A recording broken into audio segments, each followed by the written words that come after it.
itong BIDA program po ito, sir, nandun tayo sa demand reduction eh. No amount of identification po ng mga involved po sa drugs. Kasi hindi lang po talaga law enforcement side yung dapat nating tutukan eh.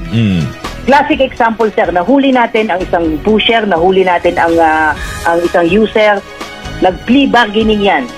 Naka-qualify siya sa plea bargaining, lalabas yan ng kulungan. Yes. Paglabas sa kulungan, wala tayong alternative livelihood. Wala tayong monitoring dun sa site ng barangay official. So, ang tendency niyan, sir, babalik pa rin yan sa dating kanagawian and worse, dahil may mga nakilala siya na mga pusher din, na user habang nandun sa loob, mas lalo pang lumalawak yung network.